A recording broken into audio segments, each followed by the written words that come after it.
Start करें। हाँ, 1 minute. हम अभी लाइव आ चुके हैं, फिर से थोड़े विलंब से स्टार्ट हुए हैं, टेक्निकल कुछ समस्याएं हैं। और आज का विषय बहुत गंभीर है, इसलिए इसको विलंब से ही लेकिन सही, लेकिन हमें समझना बहुत जरूरी है। हम उनसे बात करेंगे। आपको पहले ही पता है हमारा जो विषय है आपके सामने प्रचारित है, जाति आधारित संगठन राष्ट्र निर्माण में सबसे बड़ी बाधा है। इस विषय पर हम आज चर्चा करेंगे। और आप जानते हैं मूल्यवान सुरेश द्रविड़ को, जो किसान आंदोलन जो चला है उसमें बहुत ही प्रमुखता से और बहुत ही बामसेफ का नेतृत्व के तौर पर उन्होंने उसमें हिस्सा लिया है। हम उनसे इस मुद्दे पर बात करेंगे। राष्ट्रीय संगठन सचिव हैं बामसेफ के, और लंबे समय से, जब से हम जानते हैं कि बहुजन समाज की एक पार्टी का एक दौर रहा, उस समय से उन्होंने लंबा अनुभव है उनका, समाज का उनके पास बहुत ज्यादा अनुभव है।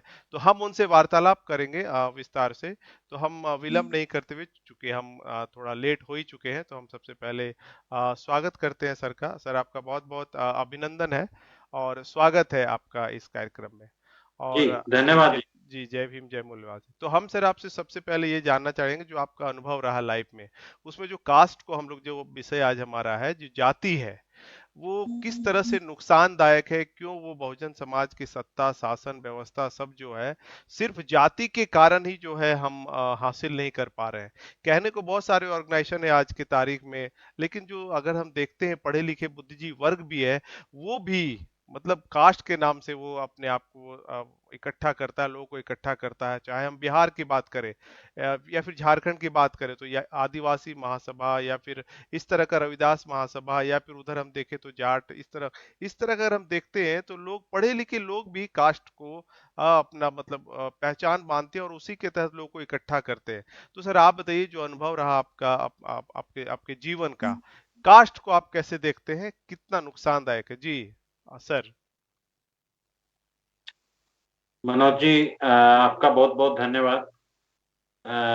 कास्ट की तो बहुत सारी समस्याएं हैं। आप बचपन से, मैं खुद बताऊं, मैं पहली से पांचवी तक जब प्राइमरी स्कूल में पढ़ता था, तो जी हमारा जो शेड्यूल कास्ट के लोग हैं उनका एक पानी पीने का जो घड़ा अलग होता था।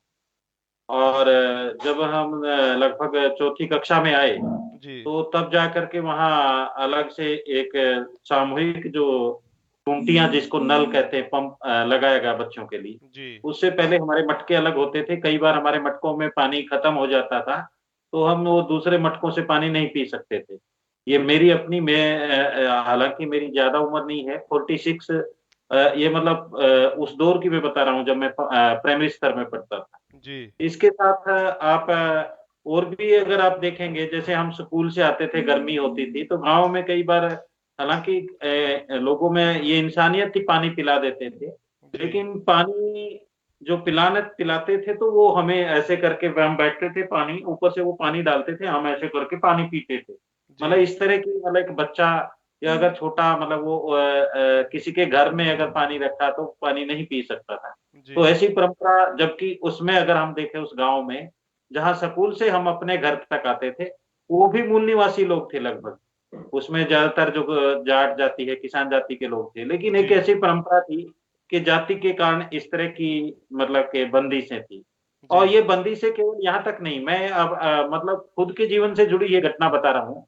जी मेरा एक अच्छा दोस्त था, मतलब कि वो सत्संग में जाता था, तो वो कास्ट को नहीं मानता था। जी लेकिन मैं एक बार उनके घर चला गया, घर में पानी पिया, उसने कोई छुआछात नहीं बरती।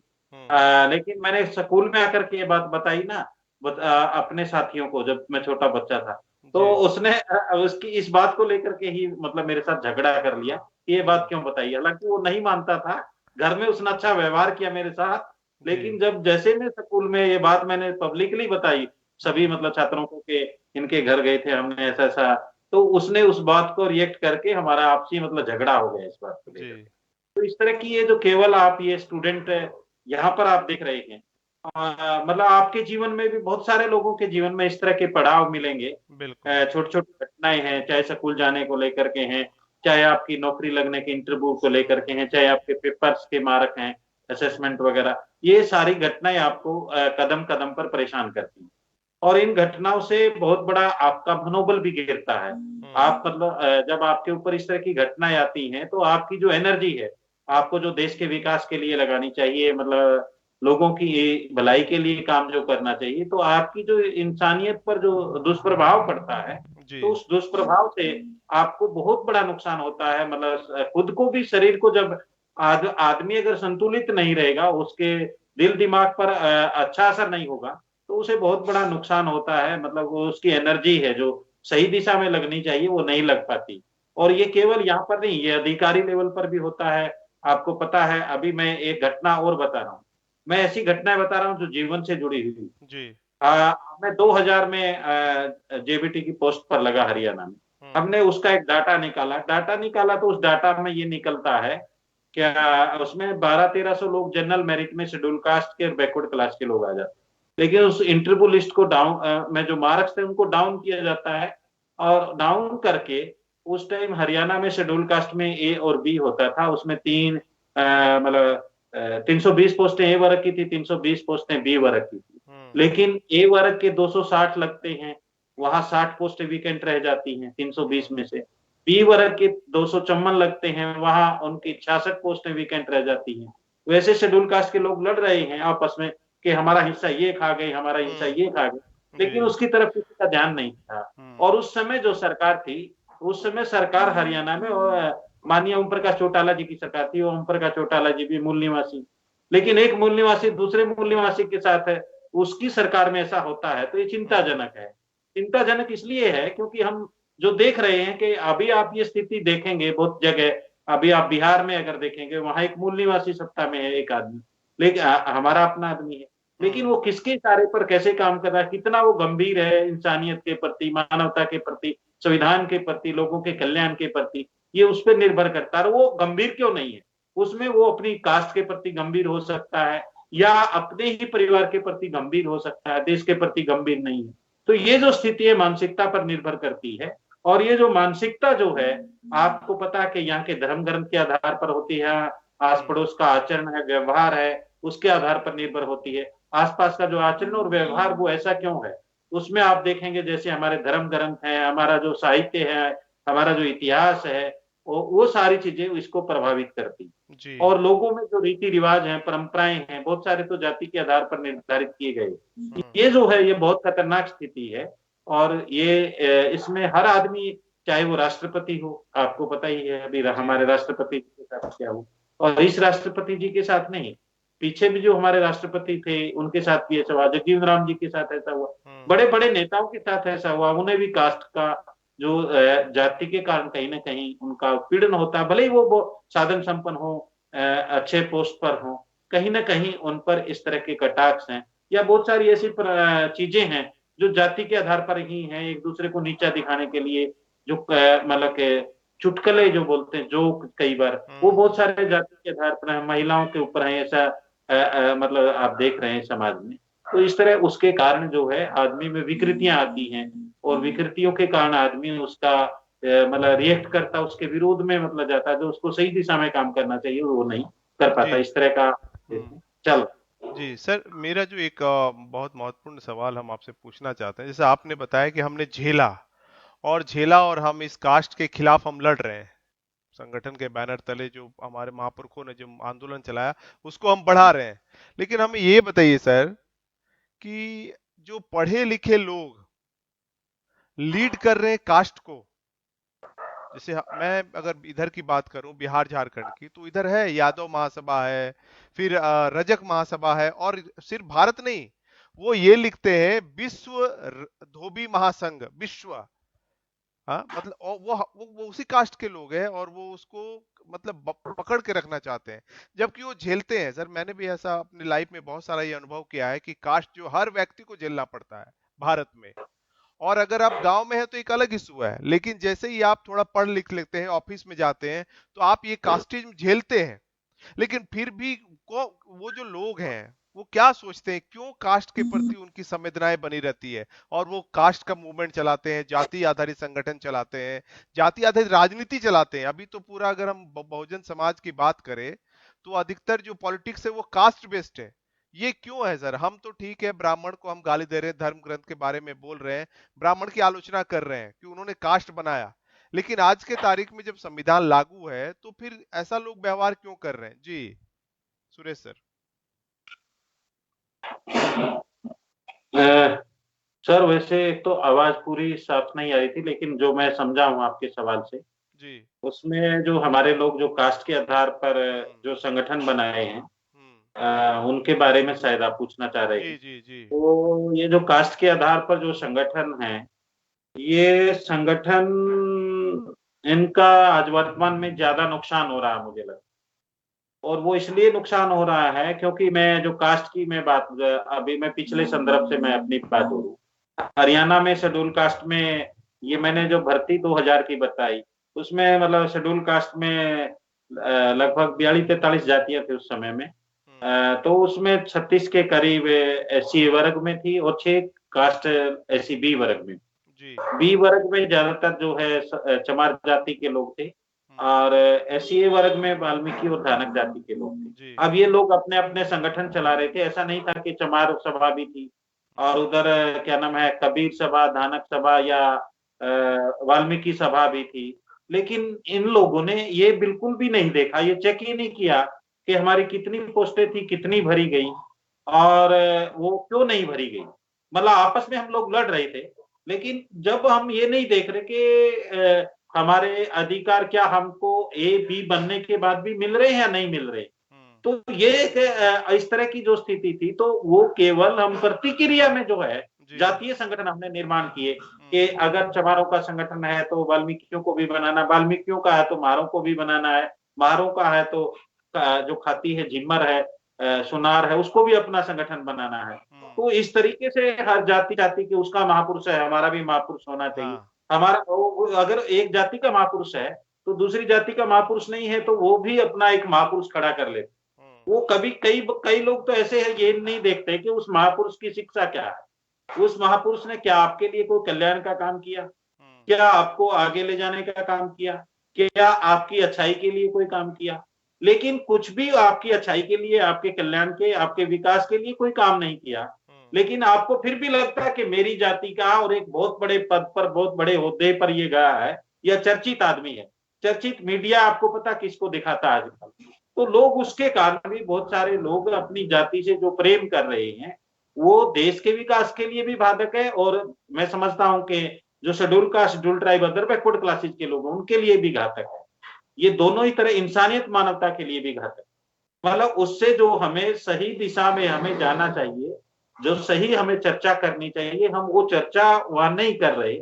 हम केवल अपनी जाति से प्रेम होने के कारण हम कई बार गलत को गलत, सही को सही नहीं मानते, जबकि गलत को गलत मानना चाहिए, सही को सही मानना चाहिए। अभी जैसे किसान आंदोलन चला, हम्म। किसान आंदोलन में बहुत सारी ऐसी घटनाएं आई कि लोगों ने मतलब क्या अपनी अपनी मतलब के दलित के नाम पर ऐसे मुद्दे, गड़े मुद्दे उखाड़े जो बहुत पुराने मुद्दे थे। वो इसलिए उखाड़े गए, हो सकता है वो लोग पैसे दे करके उखाड़े गए हों या उन लोगों की मानसिकता ही विकृत हो। तो उन लोगों ने वो पुराने मुद्दे इतने हाईलाइट किए ताकि जो है दूसरी जातियां किसान आंदोलन को समर्थन ना दें। हम्म। तो इस तरीके का जो समाज में आचरण है वो घातक है। जबकि हम जो देख रहे हैं, हमारे जो लोग हैं वो जाति के साथ चिपके हुए हैं। लेकिन जो ब्राह्मण है, अटल बिहारी वाजपेयी है, जैसे अटल बिहारी वाजपेयी जी थे, या आप पंडित जवाहरलाल जी नेहरू जी थे, वो क्या करते हैं? अभी वो पूरे कोई भी समस्या कहते हैं राष्ट्र की समस्या, देश की समस्या है, हम्म। और वो सबसे ज्यादा कल्याण अपनी जाति का करते हैं। लेकिन हमारे अपने लोग अपनी जाति की बात करते हैं, वो अपनी जाति का कोई कल्याण नहीं करते। ये भी है जो काम कर, और समाज की तो बात दूर की है, वो दूसरे के इशारे पर ही काम करते हैं, दूसरे के इशारे पर ही मुद्दे उठाते हैं। जो मुद्दे नहीं उठाने चाहिए उनको भी उठा लेते हैं, हम्म। जिनकी जरूरत ही नहीं है हम्म। और जिनको उठाने से नुकसान होता है। अभी मैं एक घटना बताऊं, एक नवाब सतपाल तंवर, आप देखते होंगे, हाँ जी, अभी आपस में चल रहा है उनका। ये बात, हम्म। क्योंकि उसने एक सपना चौधरी थी, हम्म। वो उसने एक गीत गाया। वो हम्म। गीत वो बहुत पहले का लिखा हुआ था, हम्म। लेकिन उसको इतनी समझ नहीं थी। वो उस मुद्दे को हाई कोर्ट तक ले गया कि इसने हमारे खिलाफ गीत गाया। लेकिन वो उसके उसके बाद इतना चर्चित हो गई वो महिला कि वो फिल्म इंडस्ट्री में एंट्री मार गई, फिल्म इंडस्ट्री तक पहुंच गई। हम्म। मतलब उसको फिल्म इंडस्ट्री तक पहुंचाने में हमारे लोगों का योगदान, उसको चर्चित कराया बड़े पैमाने पर। आज इस तरह का भी कल्चर चल रहा है। और मुझे ऐसा लगता है इस तरह के जो कुछ लोग हैं, मैं ये नहीं कह रहा कि नवाब सतपाल तंवर ने, अब हो सकता है अच्छी मानसिकता से उठाया हो, या मुझे नहीं पता उसके पीछे क्या उसका दृष्टिकोण रहा। हम्म। लेकिन बहुत सारे लोग समाज में से भी मिल सकते हैं जो ऐसी चर्चित हस्तियों से साठगांठ करके कि आप ये मुद्दा उठाओ, मैं चर्चा में आ जाऊंगा, और चर्चा में आकर के अभी जैसे बहन कुमारी मायावती का एक इश्यूज आया। जी। अब वो 8-10 साल पुराना वीडियो था, उसमें जो जोक बोलते हैं रणदीप हुड्डा जी, हाँ अब हाँ। वो वीडियो अभी हाईलाइट किया गया। अब वो ये नहीं, मैं ये नहीं कह रहा कि वो अगर वो जातीय सिस्टम की, कास्ट की इस टाइप का करता है तो उसके खिलाफ कार्रवाई होनी चाहिए, कोई भी है वो। लेकिन सवाल ये है कि 8-10 साल पुराना वीडियो अभी अचानक आ जाता है, उसके ऊपर किसान आंदोलन चल रहा है कि किसान आंदोलन को शेड्यूल कास्ट या बैकवर्ड क्लास के लोग सपोर्ट ना करें, इसलिए वो वीडियो हाईलाइट किया जाता है। कुछ हमारे लोग अनजाने में भी कर सकते हैं, दुश्मन के इशारे पर भी कर सकते हैं, दोनों बातें हो सकती हैं। उनका एक सही मंतव्य भी हो सकता है, गलत भी मंतव्य हो सकता है। तो लेकिन उन लोगों ने उस मुद्दे को हाईलाइट किया कि रणदीप हुड्डा ने बहन कुमारी मायावती को ये बोला, ये बोला, ये बोला, उसको लेकर के धरने प्रदर्शन भी हुए, ज्ञापन भी दिए गए। लेकिन उस मुद्दे से क्या निकलेगा? वो 8-10 साल पुराना, ऐसे बहुत सारे, आप हजारों लाखों वीडियो मिल जाएंगे आपको इस तरह के सोशल मीडिया पर। उनको उठाने से क्या होगा?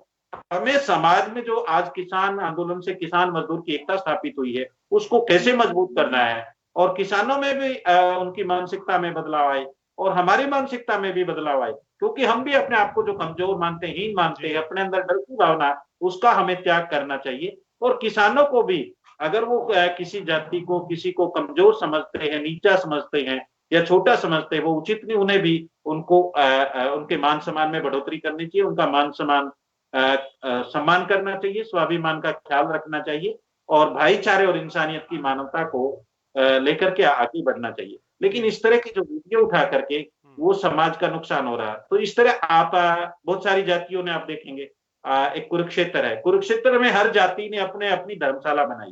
इन अच्छा। धर्मशालाओं से क्या हुआ? उस जाति का मुझे नहीं लगता कोई विकास हुआ। वो सिर्फ वहां पर उस जाति के लोग ठहर जाते हैं, वो अपने के हम अपनी धर्मशाला में जाएंगे।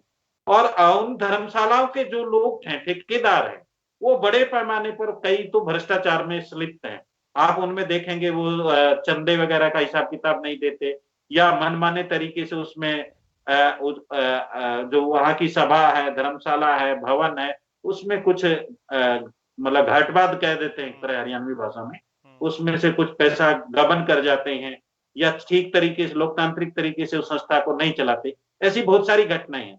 तो इन घटनाओं से हम देख रहे हैं, आप चाहे बिहार हो, चाहे झारखंड हो, चाहे दूसरे राज्य हो, उत्तर प्रदेश हो, सभी जातियों ने अपनी अपनी जाति के संगठन बनाए हैं। हम्म। अब उन जाति के संगठनों से क्या उस जाति का कल्याण हुआ? नहीं हुआ।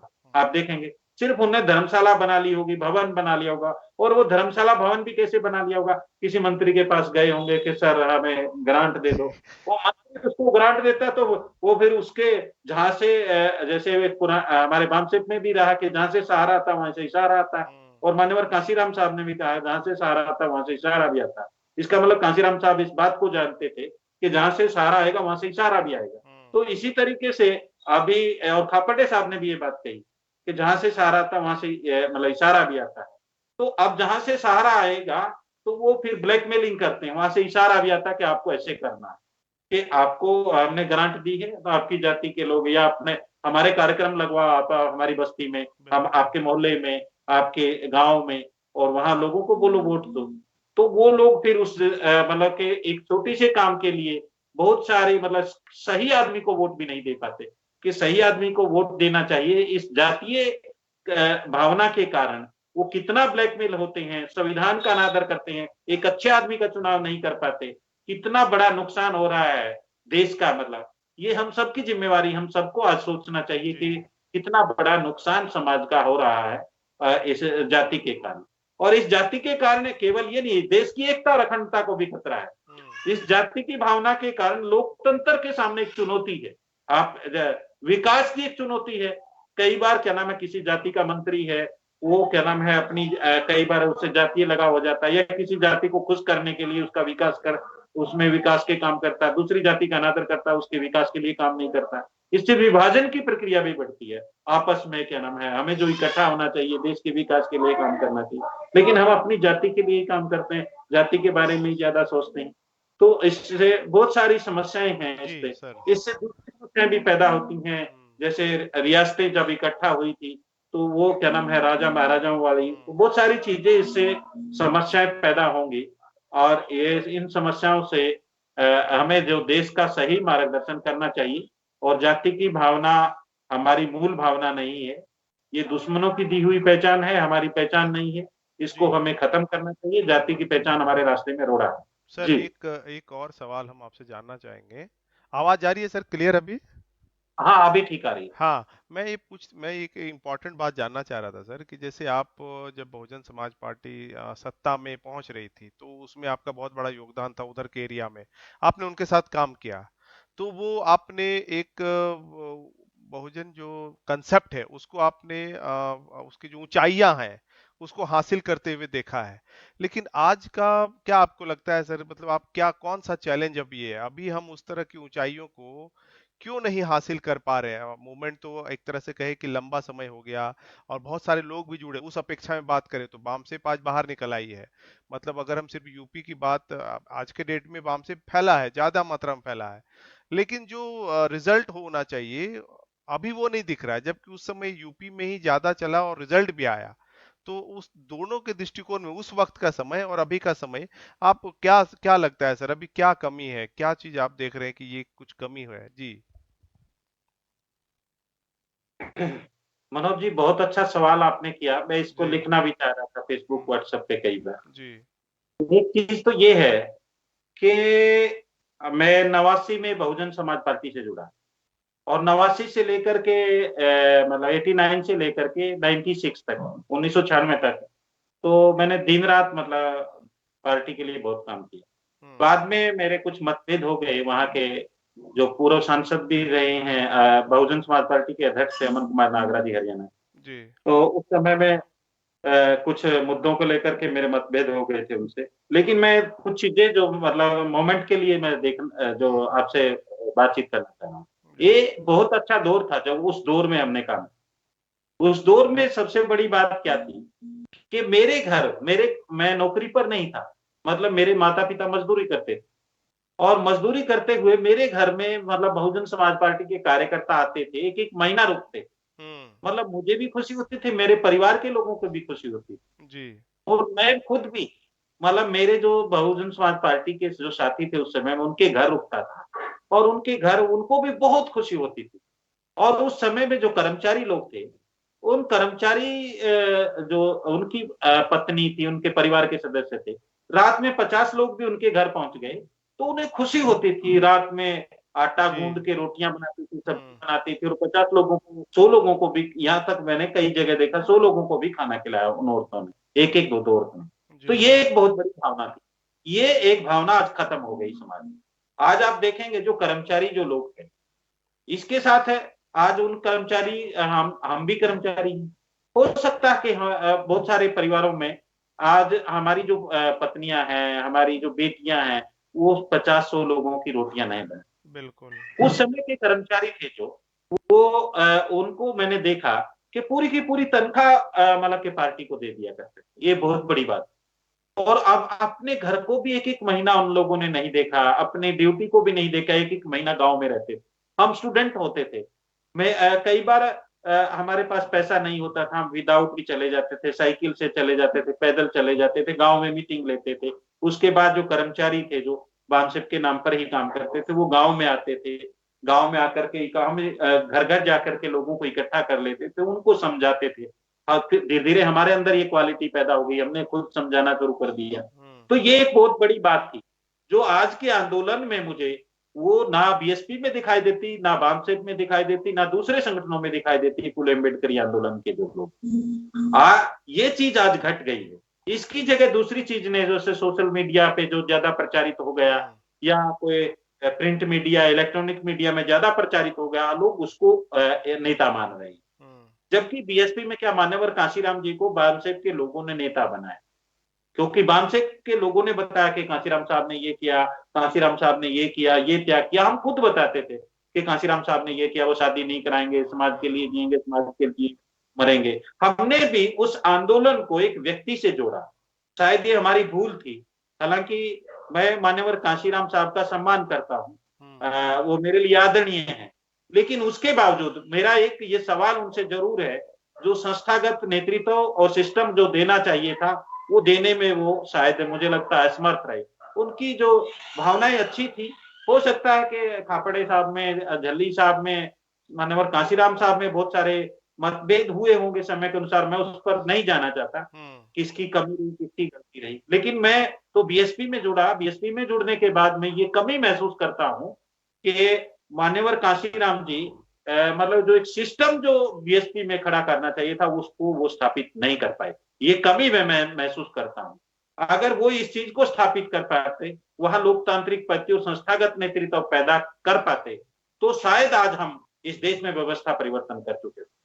और मैं ये भी बात कहना चाहता हूं कि जितना सहयोग मान्यवर कांशीराम साहब को लोगों ने दिया, जितना त्याग समर्पण से उनको सहयोग दिया, उनकी बात को माना, जितना मतलब उनके प्रति समर्पण था, त्याग था, विश्वास था, आस्था थी और सहयोग दिया समाज के लोगों ने, इतना किसी संगठन को नहीं दिया।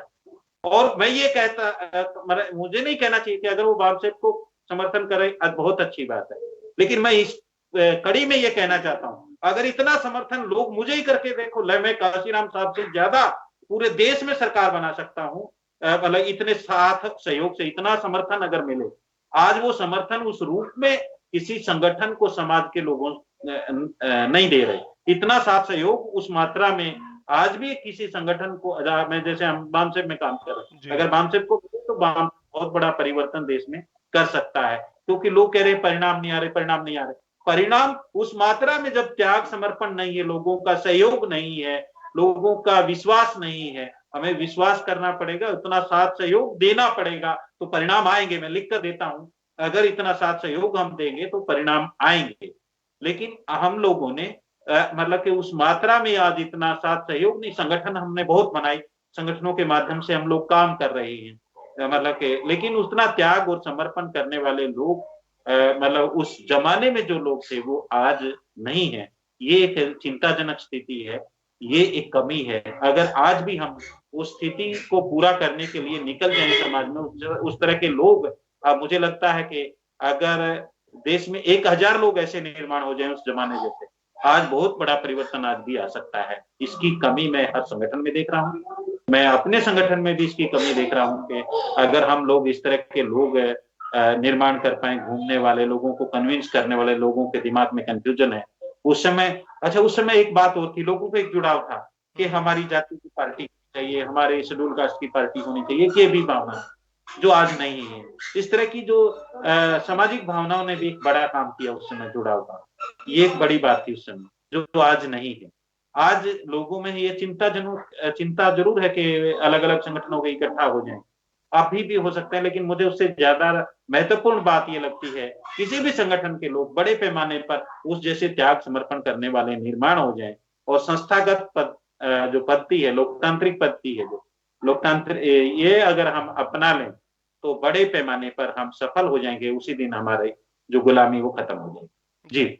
सर, एक और उसमें महत्वपूर्ण सवाल आपने जैसे बताया कि एक तो समाज का आज सहयोग नहीं मिल रहा है, लेकिन एक दूसरा पक्ष ये भी है कि हम उस तरह से त्याग नहीं कर रहे हैं या लोगों का विश्वास नहीं जीत पा रहे हैं। हम सोशल मीडिया में अपना समय लगा रहे हैं या जो भी एक अलग एक हमारा इशू है, हमारे पास एक हमारे सामने एक चुनौती है। तो इस हालात में फिर जो है अल्टीमेट हमको क्या करना पड़ेगा, क्योंकि अल्टीमेट तो अगर कॉमन मैन से पूछे जो थोड़ा बहुत भी पढ़ा लिखा, वो ये बात जरूर कहता है कि अगर आरएसएस से कोई लड़ सकता है तो वाम से भी लड़ सकता है, भले कितनों ही संगठन क्यों ना हो समाज में। जी आवाज जा रही है सर मेरा?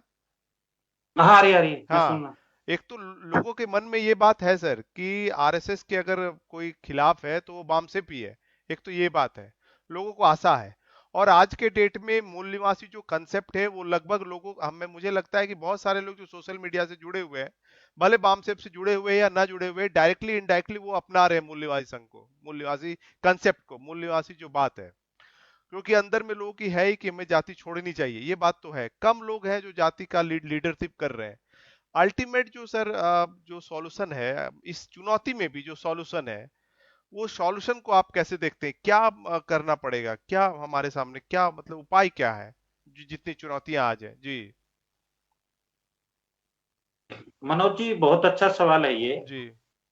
कि हमें एक तो हमें ये करना पड़ेगा जो हम मैं जो बता रहा था, मैंने जैसे जो पीरियड देखा उस तरह का त्याग और समर्पण करने की जरूरत है, एक तो जी। ये बात। दूसरा, हमें कुछ ऐसे फुल टाइमर या ऐसे लोग निर्माण करने पड़ेंगे जो अपना मतलब कि ज्यादातर समय समाज के बीच में लगाएं, हम्म। समाज के बीच में वो लोग रहें। और तीसरी जो महत्वपूर्ण जो बात है, जैसे जाति की जो भावना है, हालांकि बीएसपी में भी हमने कई लोगों में बहुत सारी जाति की भावना देखी उस समय में, हम्म। लेकिन वो जाति उस समय में लाभदायक भी हो सकती है, क्योंकि एक जाति का बड़े पैमाने पर उससे जुड़ा हुआ उस भावना के कारण। हम्म। लेकिन मुझे लगता है आज ये भावना ठीक नहीं है। आज इसको रखना, और आज इसके, क्योंकि आप अगर जाति की बात करेंगे कि आप ये बोलेंगे कि चमारों को सत्ता में लाना है, हम्म। तो वाल्मीकि है वो भी सोचेगा, भंगी है वो भी सोचेगा मुझे भी सत्ता में आना चाहिए, मैं क्यों पीछे रहूं। हम्म। है तो, और दूसरा रैगर है या ओड है, सेंसी है, धानक है, वो भी सोचेगा मुझे क्या सत्ता में, मुझे भी रहना चाहिए, मुझे भी सत्ता में आना चाहिए। हम्म। जब आप किसी जाति विशेष की सत्ता की बात करेंगे, जैसे जाट जाति के लोग हैं उसके खिलाफ भी, तो आप एक जाति विशेष की अगर बात करेंगे तो कोई भी जाति इस देश में सत्ता में अकेली नहीं आ सकती। इस बात को हमें समझ लेना चाहिए, और इसकी शिक्षा ब्राह्मणों से भी हमें ले लेनी चाहिए। अटल, हमारे जो शेड्यूल कास्ट बैकवर्ड क्लास के लोग हैं वो 6,000 से ज्यादा जातियों में बटे हुए हैं। हर जाति चाहेगी कि मैं मतलब देश का प्रधानमंत्री मेरी जाति का हो, मेरा मुख्यमंत्री मेरी जाति का हो। हम्म। तो इसका हमें त्याग करना पड़ेगा, और इसका त्याग हमें इसलिए भी करना चाहिए कि बाबा साहब अम्बेडकर ने देखिए हमें जो अधिकार दिलाए, हम उनकी जाति के नहीं थे। हरियाणा में जैसे महार नहीं है, हम्म। महाराष्ट्र में महार है, लेकिन उन्होंने हमारे लिए भी काम किया, आपके लिए भी काम किया, और लोगों के लिए भी काम किया, महिलाओं के लिए भी काम किया। उन्होंने इंसानियत और मानवता के लिए काम किया, देश के विकास के लिए काम किया। अगर हम फूले अम्बेडकर के अनुयायी हैं, बाबा साहब को आदर्श मानते हैं, तो हमें भी उनकी मानसिकता से उनको आदर्श मानते हुए काम करना चाहिए। जो सोच उनकी थी उस सोच के मुताबिक उन्होंने ये नहीं देखा कि मैं महारों के लिए ही काम करूंगा। उन्होंने महार हो जाति में वो पैदा हुए, लेकिन उन्होंने देखिए शेड्यूल कास्ट बैकवर्ड क्लास की सभी जातियों के लिए काम किया।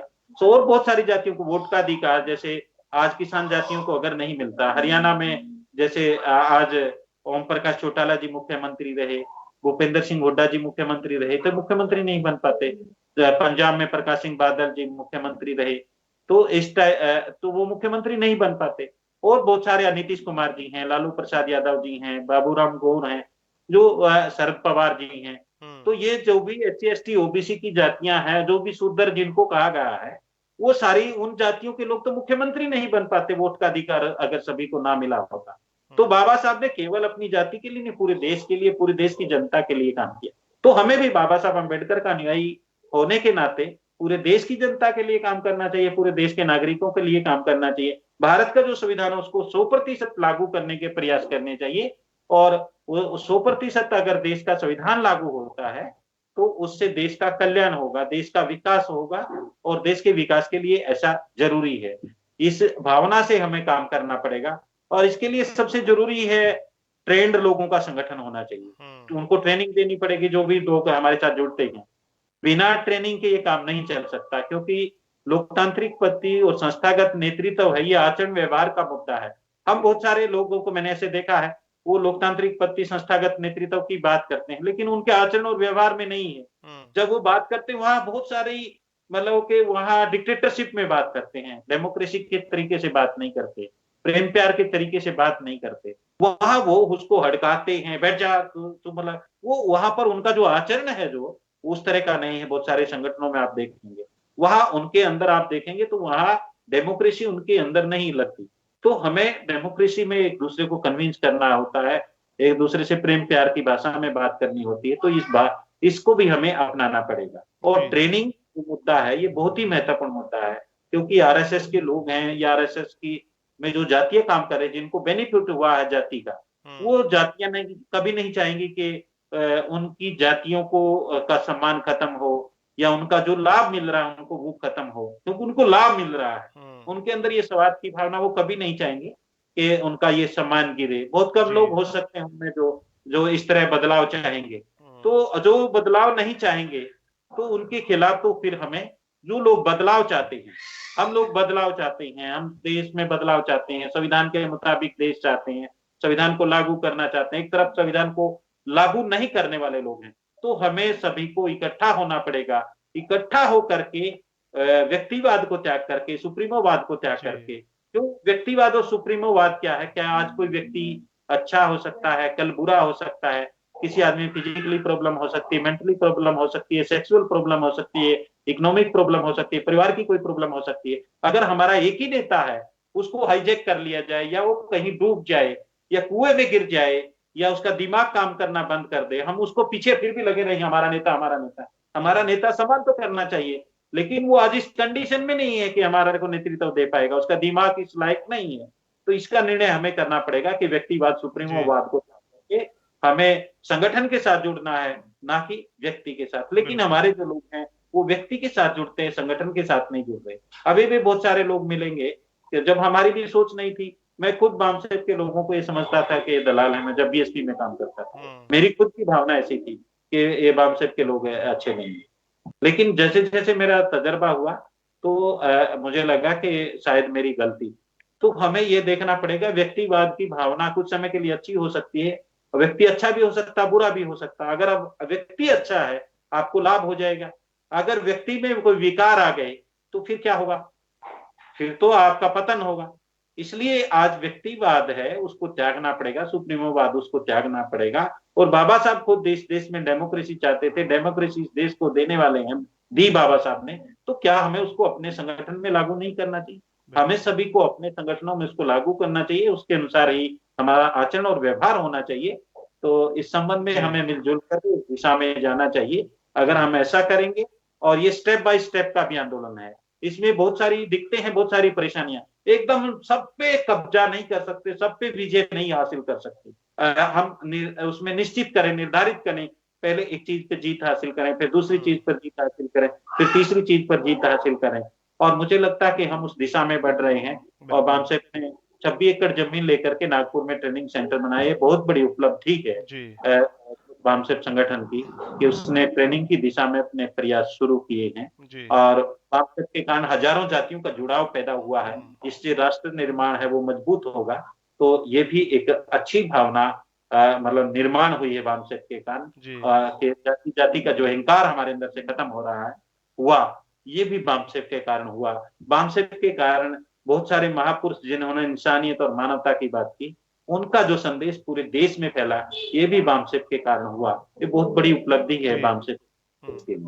सर एक अंतिम हम पड़ाव में है और एमएनटी भी शुरू होने वाला है, तो 1 से 2 मिनट में आप का जो मैसेज है, ऐसे हम फिर आगे आपको चर्चा में शामिल करेंगे, क्योंकि हम लोग नेटवर्क के कारण हम आज विलंब से, मेरा मानना था कि 90 मिनट आपसे हम चर्चा करेंगे, लेकिन विलंब से स्टार्ट किए हम, लेकिन फिर आगे चर्चा करेंगे। अभी सर फिलहाल 1 से 2 मिनट में जो कास्ट है, उससे जो हमने आज विषय लगाया है कि ये एंटी नेशनलिज्म है हमारे महापुरुषों का, इस संदर्भ में आपका जो मैसेज है वो कृपया आप दीजिए, और फिर हम इस कार्यक्रम को आज समाप्त करेंगे। जी मनोज जी, बाबा साहब अम्बेडकर ने, राष्ट्रपिता ज्योतिबा फुले ने, बाबू मंगूराम मंगूवालिया ने, आप हमारे महापुरुषों ने को देखेंगे, जैसे बाबा साहब के प्रयासों से रिपब्लिकन पार्टी ऑफ इंडिया पैदा होती है, या शेड्यूल कास्ट फेडरेशन, इस टाइप के जो आंदोलन जो उसमें देखते हैं। बाबू मंगूराम मंगूवालिया पंजाब के थे, उन्होंने आदि धर्म मंडल की स्थापना की। आप राष्ट्रपिता ज्योतिबा फुले को देखेंगे, सत्यशोधक समाज की स्थापना की। हमारे महापुरुषों ने जाति विशेष को महिमा मंडित नहीं किया। जैसे मान्यवर काशीराम जी ने भी बहुजन समाज बनाने का आह्वान किया, बहुजन समाज पार्टी बनाई, लेकिन हमने सच में ना हम सत्यशोधक समाज बना पाए, ना बहुजन समाज बना पाए। उनके नाम पर भी अपनी अपनी जाति को महिमा मंडित करना शुरू कर दिया, और उन नेताओं को भी अपनी जाति के साथ जोड़ना शुरू कर दिया। ये बहुत ही घातक है। हमारे महापुरुषों के अगर हम आदर्श मानते हैं, उन्होंने जब जाति का संगठन नहीं बनाया, जाति को दरकिनार किया, अगर वो जाति के संगठन में थे भी तो उसको छोड़ा उन्होंने, जाति के संगठन को छोड़ करके एक समाज का ऐसा संगठन निर्माण किया जिसमें बहुत सारी जातियां शामिल हों, बहुत सारे लोग शामिल हों। और उसी तरीके से जो बामसेब में ब्रॉड बेस, कैडर बेस, मास बेस आया, ये बहुत सारी जातियों का संगठन है, बहुत सारे लोगों का संगठन है, ये बहुत बड़े समूह का संगठन है। ये ऐसे लोगों का संगठन है जो समाज के लिए समस्याएं खत्म करते हैं, समस्याएं निर्माण नहीं करते। तो ऐसे ही हमारे महापुरुष जो थे, जब उन्होंने ऐसा काम किया तो हमें भी उनके पद चिन्हों पर चल करके अपनी जाति का अहंकार वो खत्म करना चाहिए। और उसके साथ ट्रेनिंग और सिस्टम से, क्योंकि बिना सिस्टम हम आगे नहीं बढ़ सकते। जो संगठन जिस भी संगठन में हम काम कर रहे हैं, और मैं समझता हूँ कि बामसेप में ने इसमें बहुत बड़ी पहल की है कि 15 दिन का प्रशिक्षण शिविर, 1 दिन का, 2 दिन का, 3 दिन का, 5 दिन का, उसका सिलेबस भी निर्माण किया है। क्योंकि ये भी एक बहुत बड़ी दिक्कत थी। तो अभी आप जैसे तथागत बुद्ध की बात करिए, अभी बुद्ध को भी, अभी कुछ लोग बोलेंगे तथागत बुद्ध क्यों नहीं बोलते, कुछ लोग बोलेंगे महामानव बुद्ध क्यों नहीं बोलते, कुछ लोग बोलते हैं शाक्य मुनि गौतम बुद्ध क्यों नहीं बोलते। मतलब उसमें भी कोई महामानव की बात करता है, कोई मतलब तथागत की बात करता है, कोई भगवान बुद्ध की बात करता है, उसमें भी कंट्रोवर्सी खड़ी हो जाती है। तो इसलिए विषय रिसर्च का मुद्दा है कि हम कौन सा शब्द इस्तेमाल करें और वही शब्द पूरे देश में एक जैसा जाए, जिससे हम एकता के सूत्र में बने। तो इसलिए हम सबको इकट्ठा एक स्टेज पर आना चाहिए, और जो विषय हमें तोड़ रही हैं और बात हम वही कहना चाहते हैं। जैसे भगवान बुद्ध, उसका भी बुद्ध के प्रति सम्मान है, तथागत बुद्ध वो भी बुद्ध का सम्मान कर रहा है? जो शाक्य मुनि वो भी उसका बुद्ध का सम्मान कर रहा है तथा बुद्ध की विचारधारा का। लेकिन उस विचारधारा में सही दिशा क्या हो, सही तरीके से कैसे चला जाए, और सही शब्द क्या इस्तेमाल हो, क्योंकि किसी भी आंदोलन में शब्द हथियार होते हैं। तो इसलिए हमें ऐसे शब्द इस्तेमाल करने चाहिए, और एक दिशा में एक जैसी भाषा लगे, एक संगठन एक जैसी ड्रेस हो, और अनुशासन में रहकर ये काम किया जा सकता है। तो इसलिए हमें एक अनुशासन की दिशा में और प्रशिक्षण की दिशा में ज्यादा बढ़ना पड़ेगा।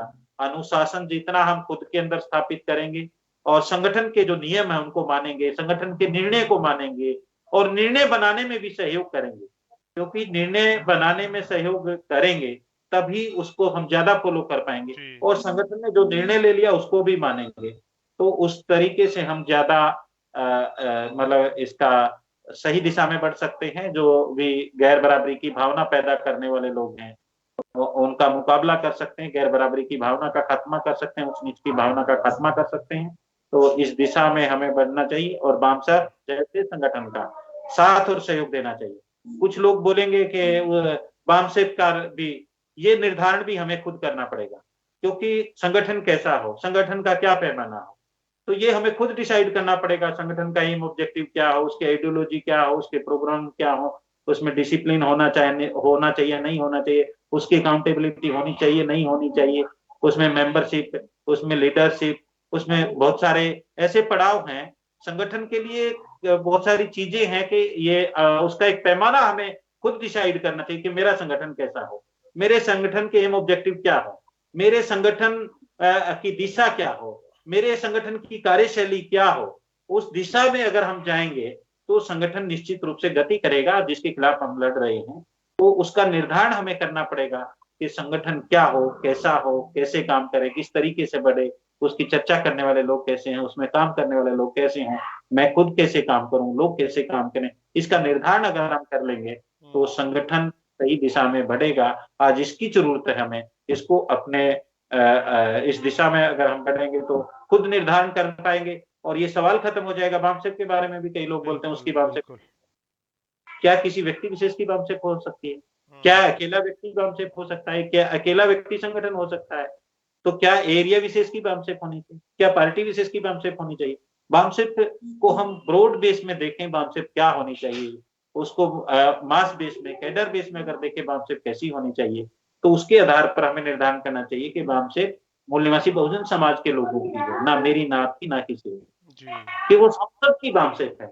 हम सबकी SC ST OBC के लोग जो उत्पीड़न का शिकार है, जिनके साथ गैर बराबरी की भावना मौजूद है, उन सब इकट्ठा करना चाहते हैं। उनको इकट्ठा करके संविधान लागू करेंगे देश में, और जब इकट्ठा हो जाएंगे तो सरकार भी आ जाएगी। कुछ लोग बोलते हैं सरकार बनाओ सरकार बनाओ, जब लोग हमारे पास नहीं, सरकार कैसे बनेगी? जब लोग हमारे पास आ जाएंगे, लोग इकट्ठा हो जाएंगे तो सरकार भी बन जाएगी। इसलिए लोगों को पहले इकट्ठा करने का कार्यक्रम होना चाहिए, उनको जोड़ने का, उनको ट्रेनिंग देने का, उनको अनुशासन में बांधने का। जब वो इकट्ठा हो जाएंगे तो फिर लोग स्वतः ही सरकार बना लेंगे, स्वतः ही सरकार आ जाएगी। तो इसलिए मुझे लगता है कि हम प्रशिक्षण की दिशा में आगे बढ़े और अनुशासन की दिशा में आगे बढ़े, संगठन के साथ तालमेल बनाए, कंधे से कंधा मिलाकर के तन मन धन से सहयोग करते हुए हमारे महापुरुषों की विचारधारा को सफल बनाएं। जी तो आप सभी का धन्यवाद। जय भीम, जय मन्यवाद। जी, बहुत बहुत आभार सर। काफी हम आज विलम्ब हो गए हैं, तो एमएनटी में भी कार्यक्रम शुरू, और बहुत ही आज महत्वपूर्ण विषय है। तो जितने दर्शक हमारे देख रहे हैं, सबसे रिक्वेस्ट है कि आप एमएनटी में भी जुड़िए अभी साथ ही साथ, और फिर हम सर से और आगे बात करेंगे। बहुत सारी बातें शॉर्ट में हम लोगों ने, आज की समय का बहुत कमी था। तो सर आपसे एक बार और हम वार्तालाप करेंगे, मतलब बहुत महीन मुद्दे हैं आज के तारीख में, बहुत चुनौतियां हैं। ब्राह्मण कम, हमारे लोग आज के डेट में ज्यादा चुनौतियां बन गए हैं संगठन के अंदर। तो इस पर हम वार्तालाप करेंगे सर। आज आप हम लोग आपने मार्गदर्शन किया हमारा, इसके लिए हम आपको बहुत बहुत आभार और धन्यवाद व्यक्त करते हैं। जी धन्यवाद। जय भीम, जय मूल्यवान से। जय भीम, जय मन्यवाद। जी जय भीम।